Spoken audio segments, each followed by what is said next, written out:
Hello everyone, welcome to Chalan. In today's video, we are going to learn Unit 2 in Business Correspondence and Soft Skills.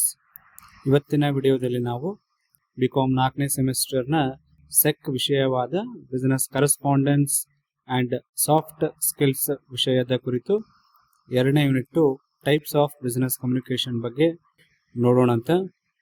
Second unit syllabus ನೋಡೋದಾದರೆ ಈ ಒಂದು ಯೂನಿಟ್ದಲ್ಲಿ ನಿಮ್ಗೆ almost letter ಫಾರ್ಮೆಟ್ಗಳನ್ನು ಬರೆಯೋದ್ರ ಕುರಿತಾಗಿ ಸಿಲೆಬಸನ್ನು ಕೊಟ್ಟಿದ್ದಾರೆ. ಆ ಸಿಲೆಬಸನ್ನು ನಾನು divide ಮಾಡಿದರೆ ಟೋಟಲ್ 12 ರೀತಿಯ ಲೆಟರ್ಗಳನ್ನು ನೀವು ಬರಿಬೇಕಾಗತ್ತೆ. ಇವುಗಳನ್ನು ಪ್ರಾಕ್ಟೀಸ್ ಮಾಡಬೇಕಾಗತ್ತೆ. 1 to 5 ಏನಿದಾವ ಅವು ಆಲ್ಮೋಸ್ಟ್ ಇಂಪಾರ್ಟೆಂಟ್ ಆಗಿದಾವ.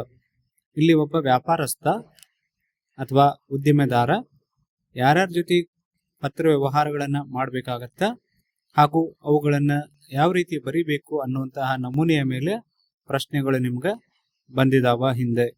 ಈ ಒಂದು ಲೆಟರ್ ರೈಟಿಂಗ್ ಫಾರ್ಮೆಟ್ ಅನ್ನ ಬರೆಯೋದಕ್ಕಿಂತ ಮುಂಚೆ ನಾವು ಮುಖ್ಯವಾಗಿ part of business letter or business correspondence ಅನ್ನ ನೋಡಬೇಕು, ಅಥವಾ ಇದಕ್ಕೆ ಸ್ಟ್ರಕ್ಚರ್ ಆಫ್ ಬಿಸ್ನೆಸ್ ಲೆಟರ್ ಅಂತ ಕೂಡ ಕರಿತೀವಿ. ಇದು ಆಲ್ರೆಡಿ ಫಸ್ಟ್ ಯೂನಿಟ್ ಒಳಗೆ ನಿಮ್ಗೆ ಬಂದಿರ್ತೈತಿ. 5 ಮಾರ್ಕ್ಸ್ಗೆ ಕೂಡ ಈ ಒಂದು ಥಿಯರಿ ಒಳಗೆ ಈ ಪ್ರಶ್ನೆಯನ್ನ ಕೇಳುವ ಸಾಧ್ಯತೆಗಳು ಬಹಳಷ್ಟು ಇದೆ. ಈ ಪಾರ್ಟ್ಗಳು ಕೆಲವೊಂದಿಷ್ಟು ಬೇರೆ ಬೇರೆ ರೀತಿನೂ ಕೂಡ ಬರ್ಸಿರ್ತಾರ, ಅದು ಕೂಡ ಕರೆಕ್ಟ್ ಆಗಿರ್ತೈತಿ. ಒಂದು ಸ್ಟ್ಯಾಂಡರ್ಡ್ ಒಂದು ಲೆಟರ್ ಒಳಗೆ ಇರಬೇಕಾದಂತಹ ಪಾರ್ಟ್ಗಳನ್ನ ನಾನಿಲ್ಲಿ ನಿಮ್ಗೆ ಡಿಸ್ಕಸ್ ಮಾಡ್ತಾ ಇದ್ದೀನಿ. ಇದೇ ರೀತಿ ಇರ್ಬೇಕಂತಿಲ್ಲ, ಕೆಲವೊಂದಿಷ್ಟು ವ್ಯತ್ಯಾಸಗಳಾದ್ರೂ ಕೂಡ ನಡೀತೈತಿ. ಫಸ್ಟ್ ಯಾವುದು ಅಂತಂದ್ರೆ ಹೆಡ್ಡಿಂಗ್. ಕನ್ನಡದಲ್ಲಿ ಇದಕ್ಕೆ ನಾವು ಶೀರ್ಷಿಕೆ ಅಂತ ಹೇಳಿ ಕರಿತೀವಿ. In this portion the name and address of a person or firm or company return the letter or ಪ್ರಿಂಟೇಜ್. ಯೂಸ್ವಲಿ ಏನಿರ್ತೈತಿ, ಒಂದು ಕಂಪ್ನಿದು ಅಥವಾ ಒಬ್ಬ ಪ್ರೊಪ್ರೈಟರ್ದು ಲೆಟರ್ ಹೆಡ್ ಆಲ್ರೆಡಿ ಪ್ರಿಂಟೆಡ್ ಇರತೈತಿ. ಅವ್ರದ್ದು ಕಂಪನಿಯ ಹೆಸರು ಇರ್ತೈತಿ, ವಿಳಾಸ ಇರುತ್ತೆ, ಎಲ್ಲವೂ ಕೂಡ ಕವರೇಜ್ ಆಗಿರ್ತೈತಿ. ದೆನ್ ಎರಡನೇದೇನು ಅಂತಂದ್ರೆ reference, date, third one inside address, fourth one subject, fifth one salutation, ಗೌರವ ಸಂಬೋಧನೆ ಅಂತ ಕರಿತೀವಿ.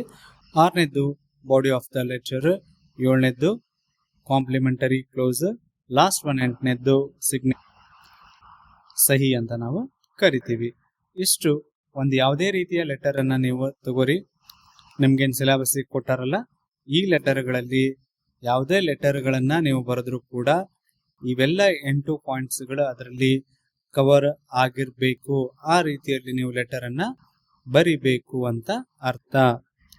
ಸ್ವಲ್ಪ ಈ ಎಲ್ಲ ಪಾರ್ಟ್ಗಳನ್ನ ನಾನು ಡಿಟೇಲ್ಡ್ ಆಗಿ ನಿಮ್ಗೆ ಈ ಒಂದು ವಿಡಿಯೋದೊಳಗೆ ಎಕ್ಸ್ಪ್ಲೇನ್ ಮಾಡ್ಕೋತಾ ಹೋಗ್ತೀನಿ. ಫಸ್ಟ್ ಒನ್ ಇರೋದು ಹೆಡ್ಡಿಂಗ್, ಶೀರ್ಷಿಕೆ ಅಥವಾ ತಲೆ ಬರಹ ಅಂತ ಕರಿತೀವಿ. ಒಂದು ಕಂಪನಿಯ ಲೆಟರ್ ಹೆಡ್ ಅಂತ ಅರ್ಥ. ಇಲ್ಲೊಂದು ಫಾರ್ಮೆಟ್ ತೋರ್ಸಾತೀನಿ ನಿಮ್ಗೆ. ಫಸ್ಟ್ ಏನೈತಿ, ಇಲ್ಲಿ ಸೆಲ್ ನಂಬರ್, ಮೊಬೈಲ್ ನಂಬರ್ ಇರ್ತೈತಿ, GSTN ನಂಬರ್ ಇರ್ತೈತಿ, ಅದರ ಜೊತೆಗೆ ಲೋಗೋ ಇರತ್ತ ಆ ಒಂದು ಕಂಪನಿದು. Then name of the company ಇರ್ತೈತಿ, ಅವ್ರದ್ದು ಪೋಸ್ಟಲ್ ಅಡ್ರೆಸ್ ಇರತ್ತ. ಇಲ್ಲಿ ನೀವು ಅಡಿಷನಲ್ ಆಗಿ ಇಮೇಲ್ ID ಇದ್ರೆ ಆ್ಯಡ್ ಮಾಡಬಹುದು, ಅದರ ಜೊತೆಗೆ ವೆಬ್ಸೈಟ್ ಇದ್ರೆ ಅದನ್ನು ಕೂಡ ಆ್ಯಡ್ ಮಾಡಬಹುದು. ಇದಕ್ಕೆ ನಾವು ಲೆಟರ್ ಹೆಡ್ ಅಥವಾ ಹೆಡ್ಡಿಂಗ್ ಆಫ್ ದಿ ಲೆಟರು, ಶೀರ್ಷಿಕೆ ಅಂತ ಕರಿತೀವಿ.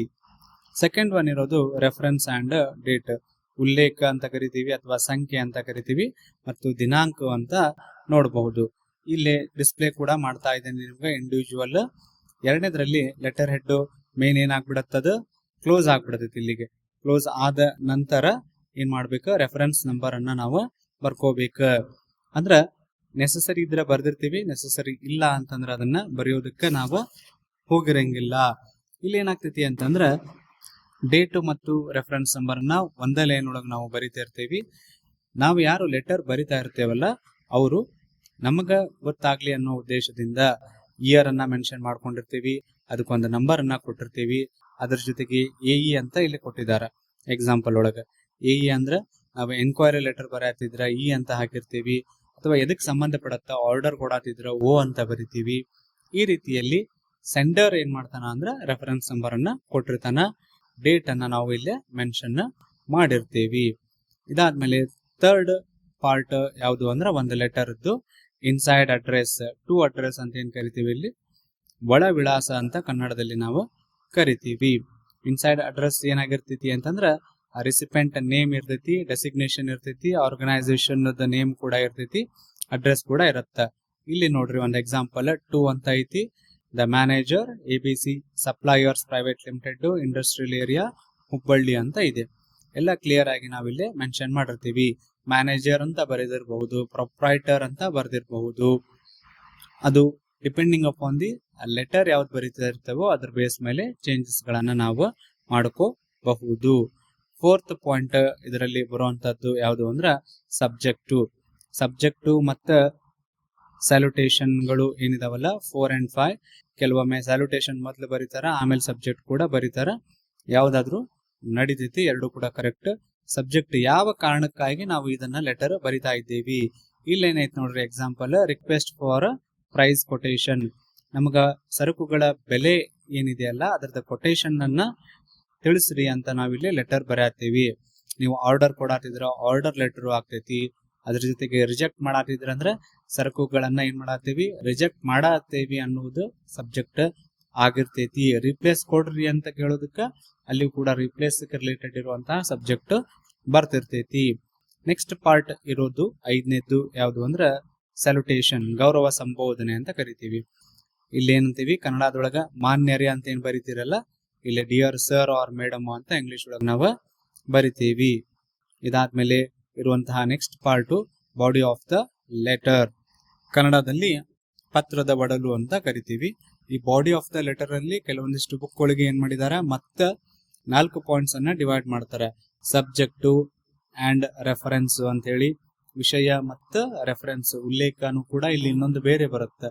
ನೆಕ್ಸ್ಟ್ ಹೇಳ್ತೇನೆ ನಿಮ್ಗೆ ಯಾವ ರೀತಿ ಸಬ್ಜೆಕ್ಟ್ ತಳಗ ಉಲ್ಲೇಖ ಬರೀಬೇಕು ಅನ್ನೋದು.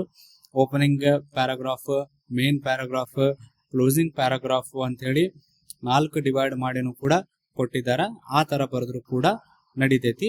But body of the letter ಅಂತ ನಾನು ಇಲ್ಲಿ ಇಂಡಿವಿಜುವಲ್ ತೋರಿಸಿರೋದ್ರಿಂದ ನೀವಿಲ್ಲಿ ಮೇನ್ 3 ಭಾಗಗಳು, ಓಪನಿಂಗ್ ಪ್ರಾರಂಭ ಯಾವ ರೀತಿ ಮಾಡ್ಬೇಕು, ಮುಖ್ಯ ಭಾಗ ಯಾವ ರೀತಿ ಇರ್ಬೇಕು, ಕ್ಲೋಸಿಂಗ್ ಮಾಡುವಾಗ ಸಮಾರೋಪ ಲೆಟರ್ ಒಳಗ ಏನೇನ್ ಕಂಟೆಂಟ್ ಇರ್ಬೇಕು ಅನ್ನೋದು ಇದು ತಿಳಿಸಿ ಕೊಡ್ತೈತಿ. ಸಪೋಸ್ ನೀನು ಒಂದು ಆರ್ಡರ್ ಕೊಡ ಹತ್ತಿದಿ ಅಂತಂದಾಗ ಏನೇನ್ ಮಾಹಿತಿಗಳು ಅದರಲ್ಲಿ ಇರ್ಬೇಕು ಅನ್ನೋದನ್ನ ತಿಳಿಸ್ತಿಯಲ್ಲ, ಅದ ಏನು ಬಾಡಿ ಆಫ್ ದ ಲೆಟರ್ ಅಂತ ಅರ್ಥ. 7th ಒನ್ ಇರೋದು ಕಾಂಪ್ಲಿಮೆಂಟರಿ ಕ್ಲೋಸ್ ಅಂತ ಕರಿತೀವಿ. ವಂದನಾ ಪೂರ್ವಕ ಮುಕ್ತಾಯ ಅಂತ ಕರಿತೀವಿ.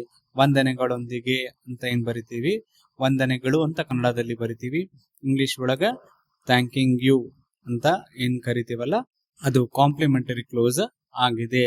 ದ ಲಾಸ್ಟ್ ಒನ್ ಯಾವುದು ಅಂತಂದ್ರ ಸಿಗ್ನೇಚರ್. ನಾವು ರೈಟ್ ಸೈಡ್ ಎಂಡಿಗೆ ಏನ್ ಮಾಡಿರ್ತೀವಿ, ಸಿಗ್ನೇಚರ್ ಮಾಡ್ತೀವಿ. ಅಲ್ಲಿ ಸಿಗ್ನೇಚರ್ ಒಳಗ ಎಂಟರ್ಪ್ರೈಸ್ ಅಥವಾ ಶಾಪ್ ದ ನೇಮ್ ಮೆನ್ಷನ್ ಇರುತ್ತ, ಯಾರು ಸಿಗ್ನೇಚರ್ ಮಾಡಾತಾರ ಅನ್ನೋದಿರತ್ತ. ಕೆಲವೊಮ್ಮೆ ಫಾರ್ ಅಂತ ಬರಿತೀವಿ, ಕೆಲವೊಮ್ಮೆ ಮ್ಯಾನೇಜರ್ ಇದ್ರ ಮ್ಯಾನೇಜರು ಅಂತ ಏನ್ ಮಾಡ್ತೀವಿ ಬರೋದು. ಎಂಟರ್ಪ್ರೈಸು ಅಥವಾ ಕಂಪನಿ ಅಥವಾ ಅಂಗಡಿ ಹೆಸರನ್ನ ನಾವಿಲ್ಲಿ ಸೂಚಿಸ್ತೀವಿ. ಇಷ್ಟು ನಿಮ್ಗ ಗೊತ್ತಿರ್ಬೇಕು. ಇದೇನಪ್ಪಾ ಅಂತಂದ್ರ ಬಹಳಷ್ಟು ಇಂಪಾರ್ಟೆಂಟ್. ಒಂದು ಯಾವ್ದ ನಾವು ಬಿಸ್ನೆಸ್ ಲೆಟರ್ ಅಥವಾ ಕರೆಸ್ಪಾಂಡೆನ್ಸ್ ಬರೀಲಿ, ಅದರಲ್ಲಿ ಇರ್ಬೇಕಾದಂತಹ ಮೇನ್ ಪಾರ್ಟ್ಸ್ ಗಳು ಅಂತ ಅರ್ಥ. ಎಲ್ಲವುಗಳನ್ನ ಒಂದ ಇಮೇಜ್ ಒಳಗ ನಿಮ್ಗೆ ಇಲ್ಲಿ ಡಿಸ್ಪ್ಲೇ ಮಾಡಿದೀನಿ. ಇವಿಷ್ಟು ನಿಮ್ಗ ಗೊತ್ತಿರ್ಬೇಕು. ಇದಿಷ್ಟು ಗೊತ್ತಿತ್ತಂದ್ರ ಅಗಳೇನ್ ನೋಡಿದ್ರಲ್ಲ ಲೆಟರ್ಗಳು, ಅವುಗಳನ್ನ ಈಸಿಯಾಗಿ ನೀವು ಬರಿತೀರಿ. ಮೇನ್ ನಿಮ್ಗ ಸ್ಟ್ರಕ್ಚರ್ ಅಥವಾ ಬಾಡಿ ಆಫ್ ದ ಲೆಟರ್ ಗೊತ್ತಿರ್ಲಿಲ್ಲ ಅಂದ್ರ ಲೆಟರ್ ರೈಟಿಂಗ್ ಸ್ಕಿಲ್ ಬರೋದೇ ಇಲ್ಲ. ಇಲ್ಲಿ ನಮಗ ಸ್ಕಿಲ್ ಅಂತ ಹೇಳತ್ತೇವೆ, ನಾವು ಕೌಶಲ್ಯ ಅಂತ ಹೇಳತ್ತೀವಿ. ಎಲ್ಲರದು ಒಂದ ಸೇಮ್ ಇರ್ತೈತಿ ಅಂತ ಹೇಳಂಗಿಲ್ಲ. ಅವರು ಬಳಸುವಂತಹ ಪದ ಬಳಕೆಗಳ ಬೇರೆ ಬೇರೆ ಇರಬಹುದು, ನೀವು ಬಳಸುವಂತಹ ಪದಗಳ ಬೇರೆ ಇರಬಹುದು. ಆದ್ರ ಮೇನ್ ಇಂಪಾರ್ಟೆಂಟ್ ಏನ್ ಕವರ್ ಆಗ್ಬೇಕು ಆ ಲೆಟರ್ ಒಳಗ ಅನ್ನೋದು ಇಂಪಾರ್ಟೆಂಟ್ ಆಗಿರ್ತೈತಿ. ನೆಕ್ಸ್ಟ್ ವಿಡಿಯೋದಲ್ಲಿ ನಾವು ಎನ್ಕ್ವೈರಿ ಲೆಟರ್ ಅಥವಾ ಟ್ರೇಡ್ ಎನ್ಕ್ವೈರೀಸ್ ಅಂತ ಏನ್ ಕರಿತೀವಿ, ವ್ಯಾಪಾರ ವಿಚಾರಣಾ ಪತ್ರ ಅಂತ ಕನ್ನಡದಲ್ಲಿ ಕರಿತೀವಿ, ಅದನ್ನ ಯಾವ ರೀತಿ ಬರಿಬೇಕು ಅನ್ನೋದನ್ನ ನೋಡೋಣ. ಚಾನಲ್ ಅನ್ನ ಸಬ್ಸ್ಕ್ರೈಬ್ ಮಾಡಿ, ಶೇರ್ ಮಾಡಿ, ಮತ್ತೆ ಲೈಕ್ ಮಾಡಿ. Thank you.